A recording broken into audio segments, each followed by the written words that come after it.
오늘은 사사기강의 13번째 시간입니다. 하나님의 은혜 아니면 살 수 없는 인생이라고 하는 말씀을 여러분에게 전해드리겠습니다. 그 유명한 영국 작가 로버트 루이스 스티븐슨이 보물섬과 함께 1886년에 지킬 박사와 하이드라고 하는 단편 소설을 발표했습니다. 지킬 박사와 하이드는 인간에게 그 양면성이 공존하고 있음을 명확하게 대비시켜주고 있는데, 지킬 박사는 학식과 덕망이 높은 그러한 사람이었습니다. 그는 주위 사람들을 잘 보살펴주는 사람이었기에 사회에서 추앙을 받는 인물이었습니다. 그러나 반면에 밤만 되면 온갖 끔찍한 범행을 저지르는 하이드라고 하는 사람으로 변신했던 것입니다. 낮에는 지킬 박사로 천사처럼 행동하고 밤에는 악마와 같은 하이드로 살았다는 내용이 기록되어 있습니다. 사랑하는 여러분, 이처럼 인간은 의식적이든 무의식적이든 겉과 속이 다른 이중성을 누구나 지니고 있습니다. 이것은 연약한 우리 인간의 모습이요, 오늘 말씀을 듣는 저와 여러분들의 모습이기도 한 것입니다. 오늘 주신 말씀을 통하여 기드온의 양면성, 이중성을 살펴보기를 원합니다. 첫째, 그는 겸손했습니다. 본문의 22절부터 23절까지 말씀을 요약해 드리면 이런 내용입니다. 이스라엘 백성이 전쟁에서 승리한 기드온에게 찾아와서 기드온과 그의 후손들이 대대로 자신들의 왕이 되어 다스려 주기를 요청했습니다. 그러나 믿음의 사람이었던 기드온은 단호하게 그들의 요청을 거절했습니다. 나도 아들도 너희들을 다스리지 아니할 것이고 여호와께서 너희의 왕으로 다스리실 것이다 라고 하는 말을 했습니다. 이것은 그의 겸손함을 나타내는 말입니다. 그는 자기 자신이 누구인지를 분명히 알고 있었습니다. 그는 보잘것없는 농부 출신으로 하나님께 쓰임을 받은 것뿐이며 미디안과의 전쟁에서 승리는 하나님께서 도와주셨기 때문에 가능했었다라고 하는 것을 그는 잘 알고 있었던 것입니다. 그 무엇보다도 하나님께서 이스라엘의 왕이심을 인정하고 믿었다는 이 사실을 볼 때 기드온은 참으로 하나님의 사람이었고 선한 사람이었고 하나님의 영광을 드러낼 줄 아는 그런 믿음의 사람이었음을 우리는 알 수 있는 것입니다. 사람이 성공한 이후에 반드시 극복해야 할 두 가지가 있는데, 하나는 명예욕과 하나는 권력이라고 하는 것입니다. 그런데 기드온은 이 명예욕과 권세욕을 잘 그는 이겨낼 수 있었고, 그리고 하나님의 말씀을 따라 살기를 결심하고 다짐하는 아름다운 모습을 우리에게 보여주고 있습니다. 사랑하는 주안의 성도 여러분, 우리 그리스도인들은 항상 하나님 앞에서 겸손한 삶을 통하여 하나님께 영광을 돌려드려야 될 줄 믿습니다. 여러분, 겸손하다가 교만하면 어떻게 될까요? 그 인생은 망하게 되는 것입니다. 최복현님이 쓴 세상살이라고 하는 글에 보면 이런 이야기가 있습니다. 오리 2마리와 개구리 1마리가 어느 연못에서 오순도순 살고 있었다고 합니다. 그런데 여름이 되어 그 연못은 마르기 시작했고 이들은 물이 있는 곳을 찾아 떠나기로 했습니다. 그러나 오리는 날개가 있어 날아가면 되지만 개구리는 날아갈 수가 없었습니다. 그래서 오리 2마리가 막대기 양끝을 물고 개구리는 막대기 가운데를 물고 물이 있는 곳으로 찾아가기로 했습니다. 그리고 그들은 그렇게 실행했습니다. 그런 모습을 본 어느 농부가 감탄해서 이렇게 말했습니다. 야, 너희들 참 똑똑하구나. 그런데 그 아이디어는 누가 낸 것이냐라고 물었을 때 그 농부의 칭찬을 듣고 있던 개구리가 참지 못하여 내가요 라고 말을 해버리는 바람에 막대기를 놓치게 되었고 이 개구리는 땅바닥에 떨어져 죽게 되었다는 이야기가 있습니다. 사랑하는 여러분, 아무리 이제 인생이 처음에는 겸손했다 할지라도 나중에 교만해서 자기 자신을 드러내게 되면 망하게 되는 것입니다. 이제 둘째로 인생의 양면성 가운데 기드온에게 나타난 교만함에 대하여 살펴보도록 하겠습니다. 본문 24절부터 27절까지 말씀은 기드온의 교만함에 대한 이야기를 기록하고 있습니다. 이스라엘 사람들이 자신에게 찾아와서 왕이 되어달라고 했을 때 그것을 거절했던 것은 여러분 참으로 아름다운 일이었습니다. 그런데 그 대신에 그를 찾아왔던 사람들에게 기드온이 몇 가지 요청을 했습니다. 오늘 본문에 보면 전쟁에서 탈취한 금 귀고리를 자신에게 달라고 했습니다. 그러자 이스라엘 백성들이 기드온을 너무나도 존경했고 사랑했기 때문에 자신들이 가지고 있었던 금 귀고리를 모았는데 오늘 말씀에 보면 무려 1700세겔을 모았다고 그랬습니다. 1700세겔을 킬로그램으로 환산을 하게 되면 약 20kg 정도가 되는 것입니다. 참으로 엄청난 금부치가 모아졌습니다. 그때에 그것뿐만 아니고 초승달 장식들과 폐물과 미디안 왕들이 입었던 자색 의복 그리고 그들이 낙타목에 둘렀던 사슬까지를 모두 기드온에게 가져왔습니다. 자, 가져온 그것을 기드온은 뭐라고 얘기를 했는고 하면 그것을 가지고 에봇 하나를 만들어서 자기가 사는 성읍 오브라에 두도록 했던 것입니다. 이제 여기서부터 기드온의 못난 모습이 나옵니다. 기드온의 잘못된 모습이 적나라하게 드러나는 것을 볼 수 있습니다.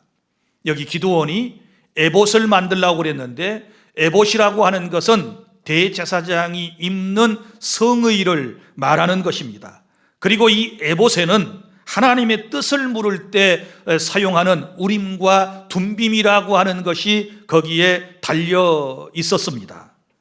그런데 그것을 만들어서 자기 집에 두게 한 것입니다. 그러면 기드온의 속셈은 무엇이었을까요? 그의 마음속에 교만함이 꿈틀거리기를 시작했는데 그의 교만함을 두 가지로 정리해 볼 수 있는데 첫째는 인간적인 생각으로 신앙의 편리함을 도모하고자 했던 것입니다. 여러분, 사실은 이스라엘 사람들이 당시 하나님께 예배하려면 실로라고 하는 곳에 가서 하나님을 예배하고 그곳에 가서 하나님의 뜻을 물어야 했던 것입니다.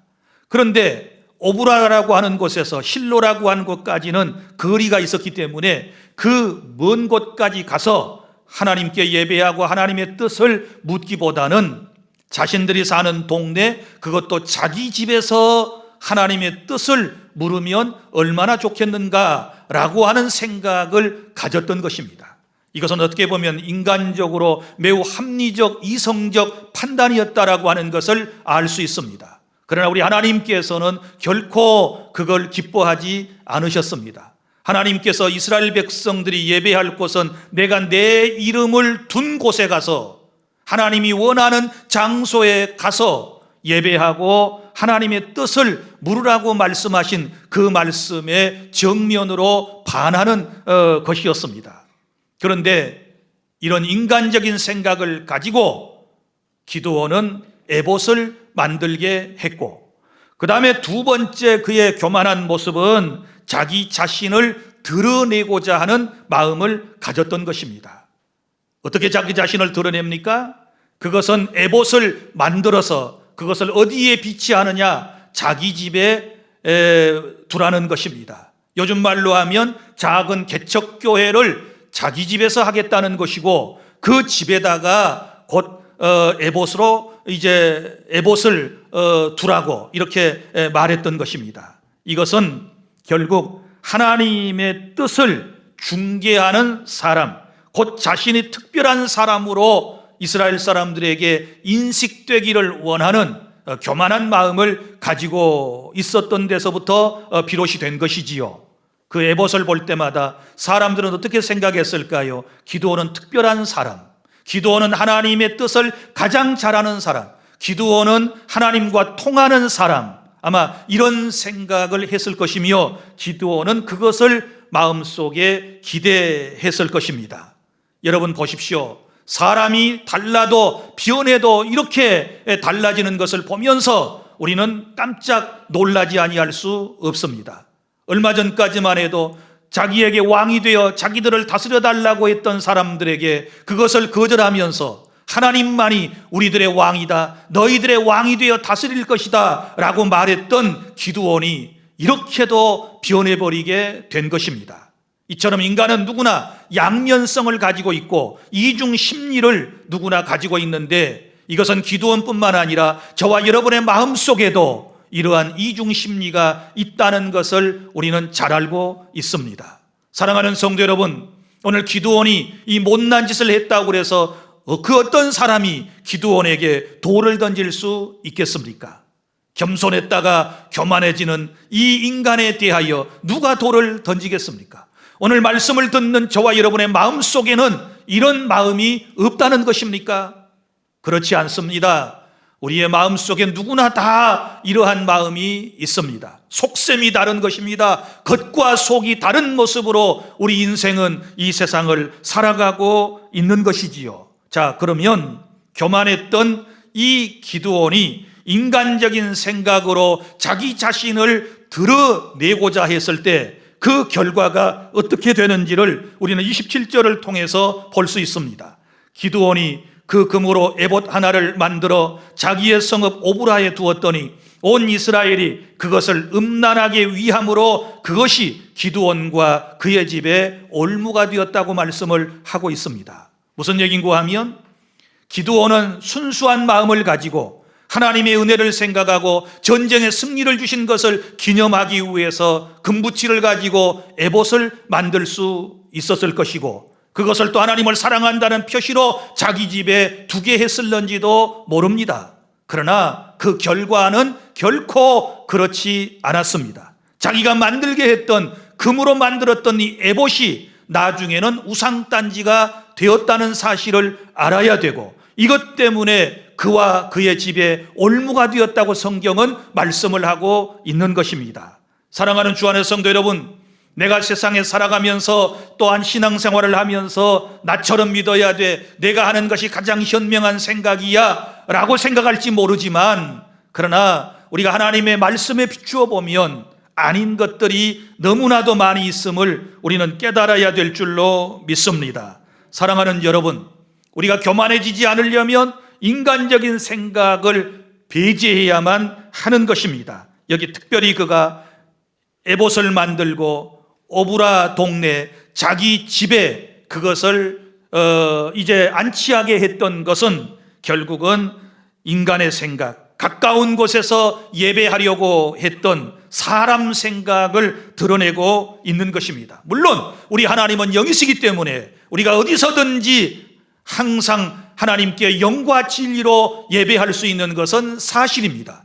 그러나 우리가 개인적으로 구원받고 난 이후에 하나님께서 우리에게 예배하는 이제 은총을 베풀어 주셨을 때 특별히 공교회의 모임 단체를 통해서 하나님께 예배하고 그리고 나머지의 삶을 통하여 예배하는 삶을 살라고 우리에게 말씀을 하셨던 것입니다. 이 예배하는 방식은 구약이나 지금이나 달라진 것이 없습니다. 하나님께서 원하시는 곳에 구원받은 성도들의 모임체인 예배당에 나와서 예배하는 것이 정상적인 것이고 그렇게 예배할 때 우리 하나님께서 기뻐하시게 되는데 속히 하나님의 은혜 가운데 코로나19 이 사태가 종식이 되고 주 안에 속해 있는 그리고 대한민국 교회 모든 성도들이 본인들이 출석하고 있는 교회에 나와서 살아계신 하나님께 영과 진리로 예배하는 그런 날이 올 수 있기를 소망합니다. 사랑하는 주 안의 성도 여러분, 이제 이렇게 자기 집에 개척교회를 하고 자기 집에다가 에봇을 설치했던 이 이스라엘 공동체, 결국 이것 때문에 어려움을 또 겪는 그런 모습을 볼 수 있지 않습니까? 그리고 자기 자신을 은근히 드러내고자 했던, 내가 하나님과 가까이 하고 하나님을 가장 잘 믿는 것처럼 이렇게 사람들에게 인식을 심어주기 위한 방편으로 자기 집에 만들어 두었던 금 에봇 때문에 결국은 그의 가정에도 큰 어려움이 오고 이스라엘 공동체도 죄에 빠지는 안타까운 모습을 우리에게 보여주고 있지 않습니까? 사랑하는 성도 여러분, 교만하면 망한다는 사실을 꼭 기억하시기를 바랍니다. 이제 셋째로 28절부터 35절까지 말씀, 타락의 원인과 결과를 살펴보도록 하겠습니다. 이스라엘 백성들이 어떻게 타락의 과정으로 들어서게 되었는가? 첫째는 평온했기 때문입니다. 평온할 때 28절, 미디안이 이스라엘 자손 앞에 복종하여 다시는 그 머리를 들지 못하였으므로 기드온이 사는 40년 동안 그 땅이 평온하였더라, 이렇게 기록을 하고 있지 않습니까? 무슨 얘기입니까? 먹고 살만하니까, 아무 일도 없으니, 기도할 제목거리가 없어졌으니, 대적이 없으니 이제는 결국 이 사람들이 죄악의 길로 들어서게 되었다라고 하는 것입니다. 이스라엘 백성들이 미디안과 전쟁을 할 때에는 하나님만 의지하고 나가지 않았습니까? 그 전쟁에서 승리하고 또 평화의 시기가 되자 그들은 신앙의 경계심이 또 풀려서 우상을 숭배하지 않습니까? 그리고 하나님께 범죄하고 하나님을 떠나는 이 모습들, 우리들의 모습이 아닌지를 살펴보아야 할 것입니다. 사실 저와 여러분도 지금보다 훨씬 더 어려웠을 때, 먹고 살기 힘들었을 때, 육체적인 어려움이 있을 때, 형편이 힘들었을 때 우리는 더 열심히 하나님만 의존하고 하나님께 기도하는 삶을 살았고, 그리고 더 하나님께로 가까이 나아가는 것이, 내가 부르짖어 기도하는 것이 나의 살 길이다 생각하고 우리는 정말 하나님을 사랑하고 그의 뜻대로 살려고 얼마나 발버둥을 쳤는지 모릅니다. 그런데 이제 정작 우리의 기도의 결과로 삶이 회복되고 나의 삶에 이제 하나님의 놀라운 은총들이 주어지기 시작할 때, 그때부터 우리의 마음이 점점 하나님으로부터 멀어지기를 시작하게 된 것입니다. 사랑하는 성도 여러분, 다시 말합니다. 이것은 우리들의 모습을 얘기하는 것입니다. 고린도전서 10장 12절, 선줄로 생각하는 자 넘어질까 조심하라고 말씀을 하셨고, 잠언 16장 18절, 교만은 패망의 선봉이요 그만함은 넘어짐의 앞잡이라고 말씀을 하셨습니다. 성도 여러분, 평온할 때 늘 조심하시기를 바랍니다. 기독거리가 없을 때 더 여러분들이 방심하지 말고 깨어서 간구하시기를 바랍니다. 그리고 타락의 원인 두 번째는 하나님의 뜻을 떠나 정욕으로 빠져들었기 때문에 타락의 길을 걷게 된 것입니다. 특별히 기드온에 대한 얘기가 30절부터 31절에 기록되어 있는데, 여기 말씀 보면 기드온은 일부 일처제인 하나님의 말씀을 거역하고 정욕적인 삶을 살아가게 되는데 아내와 첩을 많이 두었다. 그래서 아내를 통하여 배다른 이 자식들을 모두 70명이나 여기 두게 되었다라고 하는 말씀이 나오고, 그리고 또 세겜에 있는 첩도 있었는데 이 첩을 통하여 아들을 낳고 그의 이름을 뭐라고 불렀는고 하면 아비멜렉이라고 지어 주었습니다. 자, 이것은 타락한 인생들의 모습입니다. 우리 아무리 생각해 보아도 기드온과 같은 사사가 이런 일을 행했으리라고 우리 정말 상상도 못할 그런 지금 역사적 사실을 우리가 보고 있지 않습니까? 이것이 우리의 모습이에요. 저와 여러분의 모습이에요. 한편으로 볼 때는 천사 같고 한편으로 볼 때는 악마와 같은 이런 모습, 이중성을 가지고 우리는 살아가고 있기 때문에 하나님의 은혜 없이는 한순간도 살아갈 수 없는 나약한 인생임을 다시 한번 기드온의 삶을 통하여 깨달을 수 있기를 바랍니다. 그리고 또한 기드온의 세 번째 타락의 길은 무엇이었을까요? 그것은 가정에서 자녀 교육을 잘못한 것이고 자녀들에게 잘못된 생각을 심어준 것이었습니다. 사실 여러분, 이미 말씀드린 바와 같이 기드온이 에봇을 만들었던 것은 두 가지 속셈이 있었기 때문이라고 그랬지요. 하나는 자기도 제사장이 되고 싶어하는 마음이 있었어요. 그 제사장만 입는 옷을 왜 만듭니까? 그리고 왜 자기 집에 두는 것입니까? 그리고 또 한 가지는 오늘 이제 그의 아들의 이름을 통하여 우리가 추론해 볼 수 있는 것인데, 그의 아들 첩에서 아들을 낳고 난 다음에 이름을 뭐라고 불렀다고요? 아비멜렉이라고 불렀습니다. 이 아비멜렉이라고 하는 말의 뜻은 무엇이냐 그러면 나의 아버지는 왕이시다, 그 말이에요. 자기 아들의 이름을 나의 아버지는 왕이시다 그러면 곧 기드온은 뭐예요? 왕이 되는 거예요. 그런 마음이 그의 속에 있었던 것이지요. 우리가 자녀들에게 이름을 지어줄 때는 이러이러한 사람이 되었으면 좋겠다, 그래서 어떤 뜻을 가지고 이름을 지어주지 않습니까? 기드온도 그랬을 거예요. 저도 저의 두 자녀의 이름을 지을 때 딸의 이름을 슬기라고 한 것은 지혜로운 사람이 되어라, 슬기로운 사람이 되어라, 그런 마음이 있었고, 또 아들 목사의 이름을 한음이라고 지을 때는 큰 소리로 외쳐라, 하나님의 복음을 온 세상에 큰 소리로 외쳐라, 그래서 제가 한음이라고 이름을 지었거든요. 기드온도 이 이름을 지을 때 자기가 원하는 바를 이루기 위해서, 자녀 세대를 통하여 뭔가를 이루기 위해서 지었는데 자기가 곧 왕이라는 뜻이에요. 그러면 이 아비멜렉은 어떤 생각을 가졌을까요? 나의 이름을 풀어보니 내 아버지 기드온은 왕이고 나는 왕자고, 왕자인 내가 결국은 이스라엘의 왕이 될 거라고 하는 잘못된 생각을 가지고 배다른 형제 70명을 다음 주에 말씀드리겠습니다만은 모두 다 죽여버려요. 이 아비멜렉이라고 하는 첩의 아들이 기드온의 70명의 아들들을 몰살시켜버리는 이러한 흉악한 죄악을 짓게 되는 것입니다. 사랑하는 성도 여러분, 우리는 자녀에게 좋은 것을 가르쳐야 합니다. 자녀들에게 좋은 생각을 심어줘야 되는 줄로 믿으시기를 바랍니다. 자녀들에게 경건한 모습을 우리는 보이기를 위하여 노력해야 될 줄로 믿습니다. 아버지 기드온이 세상적으로는 명망이 있었고 이스라엘을 미디안의 손에서부터 건져낸 것은 위대한 일이었지만 가정에 있어서는 실패했던 것입니다. 이러한 아버지를 통하여 이런 한 명의 아들들이 무엇을 배울 수 있었을까요? 이런 아버지를 통하여 그들이 깨달았던 것은 무엇일까요? 결국은 이제 이 가정은 무너지게 되는 것입니다. 사랑하는 성도 여러분, 그리고 또한 세월이 흘러서 기드온은 나이 많아 죽었다라고 말씀을 기록하고 있습니다. 그리고 32절에 보면 그의 아버지의 묘실에 장사 지낸 바 되는 모습을 볼 수 있습니다.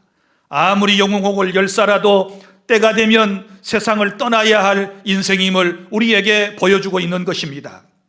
그 다음에 이제 또 두 번째 타락의 결과를 살펴보도록 하겠습니다. 기드온이 죽고 나자 이스라엘 사람들이 어떻게 타락했는지를 본문의 33절부터 35절까지 말씀을 하고 있는데, 첫 번째는 하나님을 버리고 바알이라고 하는 우상을 섬기는 죄에 빠지게 되었습니다. 기드온이 이미 죽음에 이스라엘 자손이 돌아서서 바알들을 따라가 음행하였으며 또 바알 브릿을 자기들의 신으로 삼고 그랬습니다. 하나님만을 믿고 섬기고 따라야 할 이스라엘 사람들이 기드온 사후에 이제 바알을 섬기게 되었다. 이것은 타락의 결과로 되어진 일입니다. 그리고 또한 34절에 보면 하나님의 은혜를 기억하지 않았습니다. 하나님께서 그들을 미디안의 손에서 건져내 주셨고 그 결과로 40년 동안 태평하고 평안한 세월을 보냈는데 그 하나님의 은혜를 기억하지 않았다. 34절, 이스라엘 자손이 주위의 모든 원수들의 손에서 자기들을 건져내신 여호와 자기들의 하나님을 기억하지 아니하며, 이렇게 기록을 하고 있습니다. 사랑하는 성도 여러분, 저와 여러분은 구원받은 하나님의 사람입니다. 하나님의 은혜 가운데 날마다 살아가고 있습니다. 그러면 나를 죄악에서 건져주신 이 하나님의 놀라운 은혜에 대하여 그것을 잊지 아니하고 날마다 감사하고 있는지를 우리가 한번 점검해 볼 필요가 있을 것입니다. 그리고 세 번째 타락의 결과는 35절에 이스라엘 사람들이 자기들에게 은혜를 베풀어 주었던 기드온과 그의 후손들을 후대하지 않았다라고 하는 말씀입니다. 또 요룹발이라는 기드온이 이스라엘에게 베푼 모든 은혜를 따라 그의 집을 후대하지도 아니하였더라라고 말씀을 하고 있습니다. 정리해 보면 그들이 타락한 결과 하나님을 떠나 우상 숭배에 빠지게 되었고, 또 하나님께서 베푸신 은혜를 그들은 잊어버리게 되었고, 또 기드온이 사사로서 이스라엘 사람들에게 베풀어 주었던 은혜를 잊어버리기 시작했다. 이것은 타락하면 이렇게 되는 것입니다. 그리고 또 한 가지 깨닫게 되는 것은 하나님의 은혜를 늘 쉽게 잊고 살아가는 사람들은 나에게 은혜를 베풀어 주었던 사람에 대한 은혜 또한 잊어버리게 된다. 이걸 우리에게 지금 말씀을 하고 있거든요. 다른 말로 하면 평상시에 하나님의 은혜를 늘 생각하며 감사하는 사람들은 주변에 내가 살아오면서 내게 은혜를 주었던, 나를 인도해 주었던, 나를 이끌어 주었던 이런 사람들을 보면 늘 감사를 표현하고 살아가는 거예요. 그런데 하나님의 은혜에 감사할 줄 모르니까 사람들에게 받은 은혜도 잊어버리게 되는 것, 이것이 오늘 우리들의 모습이 아닌지를 여러분이 점검해 보시기를 바랍니다. 사랑하는 주 안의 성도 여러분, 인간은 이렇게 변할 수 있습니다. 극과 극으로 인간이 변하지 않습니까? 정말 겸손했다가 또 이렇게 교만하여 죄악에 빠지고 자신뿐만 아니라 이스라엘 공동체까지도 어려움에 빠지게 하는, 한때는 건져내더니 또 이스라엘 공동체가 주변의 강대국에게 어려움을 받게 하는 이런 것을 제공하는 인간 기드온, 바로 우리들의 모습이고 나의 모습이라고 하는 사실을 여러분이 알아주시기를 바랍니다. 그러므로 우리는 한시라도 하나님의 은혜 없이는 살아갈 수 없는, 하나님의 이끄심과 도우심이 없이는 살아갈 수 없는, 성령의 강력한 역사를 받지 아니하면 한순간도 살아갈 수 없는 너무나도 나약하고 부족하고 못난 인생임을 깨닫고 절대 나의 왕이신 하나님만을 의지하며 살아가는 우리 주 안의 모든 성도들이 다 될 수 있기를 바랍니다. 겸손하면 살 길이 열리고, 겸손하면 더 큰 은혜를 받지만, 교만하면 망하게 되고, 교만하면 하나님으로부터 멀어지게 된다는 것을 꼭 기억하시기를 바랍니다. 그러나 오늘 우리는 본문을 통하여 그럼에도 불구하고 이스라엘을 버리지 아니하시고 끝까지 사랑하시는 하나님의 놀라운 사랑을 깨닫게 되는 것입니다. 그러나 여러분, 우리가 이러한 하나님의 사랑을 악용하여 언제까지 범죄의 악순환을 계속해 나간다면 그것은 안 되는 것입니다. 그것은 배은 망덕한 행위가 되는 것입니다. 하나님의 은혜를 기억하고 살아가는 사람들은 다시는 이런 죄에 빠지지 않도록 주님을 의지하며 하나님의 사랑을 항상 깨닫고 감사하며 성령님만을 의지하며 살아가게 되는 줄 믿습니다. 이제 말씀을 맺습니다. 우리 이렇게 나약한 못난 인간들입니다. 기드온은 곧 나의 이중성을 가진 나의 모습을 말하고 있습니다. 하나님의 은혜 아니면 어찌 살아갑니까? 주님의 은혜를 굳게 의지하고 주와 함께 살아가는, 그래서 하나님께 영광 돌리고 하나님께 큰 기쁨이 되는 우리 주 안의 모든 성도가 다 되시기를 바랍니다. 기도하겠습니다.